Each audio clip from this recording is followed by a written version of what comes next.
Hello student, welcome to Swati's classes. आज हम देखेंगे फिफ्थ स्टैंडर्ड का EVS 1 lesson number 22 growth and personality development. इस लेसन का सेकंड पार्ट। तो स्टूडेंट्स, अगर आपने फर्स्ट पार्ट नहीं देखा है तो चैनल को सब्सक्राइब कीजिए और फर्स्ट पार्ट को भी ज़रूर देखिए ताकि लेसन जो है आपको अच्छे से स्टार्टिंग से समझ में आएगा। तो चलिए यहाँ पे सेकेंड पार्ट को स्टार्ट करते हैं। Heredity, how tall does one grow. जो हमारी हाइट बढ़ती है या फिर हम टॉल हो जाते हैं, हमारी जो ग्रोथ होती है ये किस तरीके से होती है ये हमें देखना है। You know that our height grows still we are about 18 years old. तो जैसे हमने पहले देखा कि 18 ईयर्स ओल्ड होने तक ही हमारी हाइट ग्रो होती है, बढ़ती है। Think of people you know who are 18 or older. Of this people how many are very much taller or shorter than their parents. तो देखिए आपके आजू बाजू में या फिर आपके पहचान वाले ऐसे 18 ईयर्स वाले या उससे ज़्यादा जो लोग होंगे उनको आप देखिए और देखिए उनमें से जो लोग हैं how many are very much taller. उनमें से कई लोग क्या होंगे, टॉलर होंगे, तो कुछ क्या होंगे, शॉर्टर होंगे उनके पेरेंट्स से भी। Our looks, our build and other physical characteristic are like those of our parents। तो देखिए कई सारे अगर आप पेरेंट्स देखोगे, उनके बच्चे देखोगे तो उनमें आपको फिजिकल कैरेक्टरिस्टिक क्या होंगी, सेम दिखेंगी। जैसे कि उनकी हाइट होती है कि अगर पेरेंट्स हाइटेड है तो उनके बच्चे की भी हाइट क्या होती है, अच्छी होती है। People of one family show similarities in many ways. तो एक ही फैमिली को अगर आप ऑब्जर्व करोगे तो आपको उनमें कई सारी सिमिलरिटीज़ देखने मिल जाएगी। Some of our features or traits are like those of our grandparents or our parents' siblings। तो देखिए कई बार ऐसे होता है कि अगर ग्रैंड पेरेंट जैसे दिखते हैं वैसे ही बच्चे भी दिखते हैं। वो बच्चे क्या दिखते हैं यहाँ पे, सेम ग्रैंड पेरेंट्स के जैसे ही दिखते हैं उनका चेहरा। या फिर जो पेरेंट्स सिबलिंग्स होते हैं, उन सिबलिंग मतलब जो भाई बहन होते हैं वो भी क्या हमें सेम दिखाई देते हैं। That is why sometimes people who know them recognize us even if they have never met us before. तो कभी कभी जिन लोगों से हम पहली बार भी मिलते हैं लेकिन फिर भी हमें समझ में आ जाता है कि ये पेरेंट्स है और ये उनके ही बच्चे हैं, क्योंकि उनके फेस में भी हमें सिमिलरिटीज़ दिखाई देती है। Being born with certain features or traits in common with the member of our family is heredity and these are our inherited traits। तो देखिए स्टूडेंट, एक ही फैमिली के जो मेंबर्स होते हैं उनमें कई सारी चीज़ें जो फिजिकल फीचर्स होते हैं ये हमें सेम ही दिखाई देते हैं, कॉमन दिखाई देते हैं। इसे ही हेरिडिटी कहा जाता है।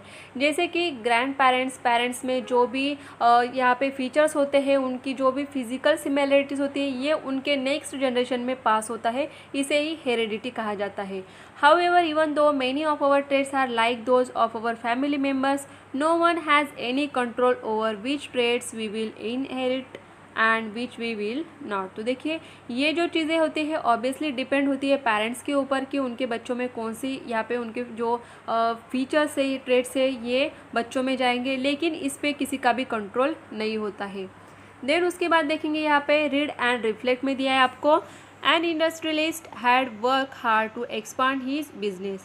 He had 3 assistants. He conducted an experiment to decide whom to make the head of his factory after he retired। तो देखिए एक इंडस्ट्रियलिस्ट है यहाँ पे जिनको अपनी इंडस्ट्री को काफ़ी एक्सपांड करना है, अपने बिजनेस को बढ़ाना है। उनके पास 3 असिस्टेंट है उनके, और उन्हें यहाँ पे सोचना है कि मेरे रिटायर होने के बाद किस असिस्टेंट को मैं ये जो कारोबार है उनको सौंप जाऊँगा। He gave 5 lakhs rupees to each. Read and reflect में देखेंगे an industrialist had work hard to expand his business. He had 3 assistant. He conducted an experiment to decide whom to make the head of his factory after he retired. तो देखिए यहाँ पे industrialist है एक जिनका business है, जिन्होंने काफ़ी हार्ड वर्क करके अपना बिजनेस एक्सपांड किया है, बढ़ाया है, और उनके 3 असिस्टेंट्स हैं। और यहाँ पे ये क्या कर रहे हैं, एक एक्सपेरिमेंट करने की सोच रहे हैं कि मेरे रिटायर होने के बाद कौन सा असिस्टेंट होगा जो मेरी फैक्ट्री को अच्छे से संभाल पाएगा। He gave 5 lakh rupees to each of them. और ये क्या करते हैं, उनके जो 3 असिस्टेंट हैं हर किसी को क्या करते हैं, 5 लाख रुपीज़ देते हैं तीनों को भी। And told them to do whatever they thought best with the money. और ये क्या कहते हैं पैसे देने के बाद कि आपको जो भी अच्छा लगे अपने फैक्ट्री के लिए आप ये पैसे यूटिलाइज कर सकते हो। After a year he call them and ask them to report how they had used the money. और 1 साल के बाद वो उन्हें बुलाते हैं और पूछते हैं कि उन्होंने पैसों का क्या किया। तो देखिए यहाँ पे फर्स्ट असिस्टेंट ने क्या किया, ये यहाँ पे दिया हुआ है। I have kept the money safe. It cannot fall into anyone's hand. I can bring it back to you whenever you say. तो फर्स्ट असिस्टेंट ने क्या किया कि जैसे ही उसे पैसे मिले थे उसने सेफ डिपॉजिट मतलब एक जगह पे रख दिए कि किसी के हाथ में ये पैसे ना जाए, और जब भी ये उन्हें बुलाएंगे और कहेंगे कि पैसे वापस चाहिए तो वापस दे देंगे। इसी तरीके से उन्होंने क्या किया, सिर्फ पैसे सेफ रखे थे। देन सेकेंड असिस्टेंट ने क्या कहा यहाँ पे, this year I double the amount of the yearly bonus we give our workers. तो सेकेंड असिस्टेंट ने कहा कि जो हर साल हम वर्कर्स को बोनस देते हैं, इस साल मैंने वो डबल दे दिया। And I also gave them all a feast. All the workers were very happy. I think I use the money really well. तो इसने क्या किया, वर्कर्स को डबल बोनस दे दिया और फीस दे दिया यहाँ पे, और वर्कर्स खुश हो गए, ऐसा उसका मानना था। और उसने ये सोचा कि मैंने सही जगह पे पैसा क्या किया है, यूज़ किया है। देन थर्ड असिस्टेंट ने क्या कहा यहाँ पे, with part of the money you gave I bought a better machine. तो इसने क्या किया, थर्ड असिस्टेंट ने जो भी पैसे उसको मिले थे उससे उसने अच्छे मशीन्स लिए। सो अवर प्रोडक्शन ग्रीव 5-fold। तो इससे क्या हुआ, मशीन्स ज़्यादा थे, इसके लिए जो भी हमारे फैक्ट्री का प्रोडक्शन था ये 5 गुना और बढ़ गया। अवर product is also a better quality and the demand for it has also grown. और जैसे प्रोडक्शन बढ़ा तो यहाँ पे डिमांड भी बढ़ने लगी। We made a profit of 25 lakhs in just about 8 months। तो 8 months में ही 8 महीने में ही हमें 25 लाख का प्रॉफिट हुआ है, फ़ायदा हुआ है। So I use 10 lakhs to build a canteen that the workers needed. तो वर्कर्स के लिए उन्होंने क्या किया है, यहाँ पे 10 लाख का एक कैंटीन बनाया। I have put 5 lakhs in the workers welfare fund and I think I shall use the remaining 10 lakhs to buy one more machine। देखिए उन्होंने क्या किया, 25 लाख का उन्हें यहाँ पे फ़ायदा हुआ था। जैसे कि उन्होंने उनके पास जो पैसे थे उनसे उन्होंने क्या किया, और भी मशीन्स खरीदे, जिसके कारण उनका प्रोडक्शन अच्छा हुआ, जिससे उन्हें 25 लाख का प्रॉफिट हुआ। उसमें से 10 लाख का उन्होंने कैंटीन बनाया और 5 लाख जो वर्कर्स के वेलफेयर फंड होते हैं उनके लिए यूज़ किए, और 10 लाख के और भी उन्हें नए मशीन लेने थे। You can easily guess who the industrialist choose as his successor. तो जो इंडस्ट्रियलिस्ट थे ये यहाँ पे किसको चूज़ करेंगे, ऑब्वियसली जो थर्ड असिस्टेंट है उसको ही, क्योंकि उसने जो उसके पास पैसे थे उनको अच्छे से यूटिलाइज किया। What is the moral of this story. तो इस स्टोरी से आपको मॉरल क्या मिलता है, क्या सीखने को मिलता है कि जो भी हमारे पास चीज़ है, चाहे वो पैसा हो चाहे वो स्किल हो, उसे आपको क्या करना होगा, बढ़ाना है और सही जगह पे उसे यूटिलाइज करना होगा, तभी उसका फ़ायदा होता है।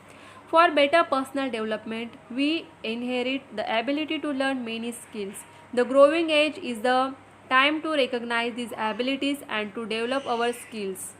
तो देखिए स्टूडेंट्स, कई सारे जो स्किल्स होते हैं हम सीखते हैं, हमें कई सारी चीज़ें आती भी हैं, लेकिन सही उम्र में आपको सही एज में ये रिकग्नाइज करना और एबिलिटीज़ को डेवलप करना काफ़ी ज़रूरी होता है। Developing our skills help us to live an independent, useful and enriching life. तो जो स्किल हमारे पास होते हैं उनको और भी डेवलप करना, सही जगह पे यूज़ करना, इसके कारण हम इंडिपेंडेंट हो जाते हैं और ये हमारे लाइफ में काफ़ी यूज़फुल भी साबित होते हैं। A good diet, you know that food is necessary for growth. आप सबको पता है कि फूड कितना ज़रूरी होता है हमारे फिजिकल ग्रोथ के लिए। However in certain circumstances a growing child does not get the various food constituents in adequate proportion. देखिए कई सारे बच्चे जो होते हैं खाना तो खाते हैं लेकिन सही प्रोपोर्शन में नहीं खाते हैं, तो जिसके कारण उनकी डेवलपमेंट नहीं हो पाती है। This leads to malnutrition affecting the growth of that child. तो जैसे कि बच्चे खाना तो खाते हैं लेकिन सही खाना सही टाइम पे नहीं खाते हैं और अच्छे प्रोपोर्शन में भी नहीं खाते हैं, तो माल न्यूट्रिशन मतलब कुपोषण जो हो जाता है, पोषण नहीं हो पाता है, उसे माल न्यूट्रिशन कहा जाता है। एंड अफेक्टिंग दी ग्रोथ, उनकी ग्रोथ भी रुक जाती है या फिर कम होती है। For example a person does not grow as tall as they would have been. जैसे कि एक बच्चे की जो हाइट होनी चाहिए वो नहीं हो पाती, अगर वो खाना ही नहीं खाएगा तो उसकी डेवलपमेंट कैसे होगी। Even if such a person gets a good diet later on, it is of no use for the growth of the body। जैसे कि देखिए स्टूडेंट, आप अभी छोटे हो, अभी से आप अगर अच्छे से खाना खाओगे तभी आप डेवलप हो पाओगे, आपकी बॉडी ग्रो हो सकती है, आपका वेट बढ़ेगा, आपकी हाइट बढ़ेगी। एक बार आप 18 ईयर्स के बाद कितना भी अच्छा खाना खाओगे तो आपकी हाइट नहीं बढ़ेगी। तो अगर आपको अच्छे से टॉल होना है तो अभी से आप अच्छे से खाना खाओ, तभी आपकी हेल्थ जो है अच्छी हो पाएगी, आपका हाइट वेट अच्छे से ग्रो हो पाएगा। Other factor that support growth and development, और भी कोई फैक्टर होते हैं जिसके कारण हमारी ग्रोथ और डेवलपमेंट हो पाता है। Along with nutritious food adequate exercise is also necessary for growth and development. तो देखिए, खाने के साथ साथ हमें एक्सरसाइज की भी ज़रूरी होती है, जिसके कारण हमारी ग्रोथ होती है बॉडी की और डेवलपमेंट होती है। Lack of exercise also affect growth of adversely. One must also be careful to study well, avoid addiction and their ill effects, develop hobbies, take part in sports. तो देखिए, हमें क्या करना चाहिए कि स्टडी के ऊपर आपको अच्छे से कंसंट्रेशन करना है। जो भी आपकी एडिक्शन से, ज़्यादा टीवी देखना या फिर फास्ट फूड खाना जिसके कारण आप बीमार हो सकते हो, डेवलप हॉबी, जो भी आपके हॉबीज़ है, ड्राइंग है, डांसिंग है, रीडिंग है, उसको आप डेवलप कीजिए।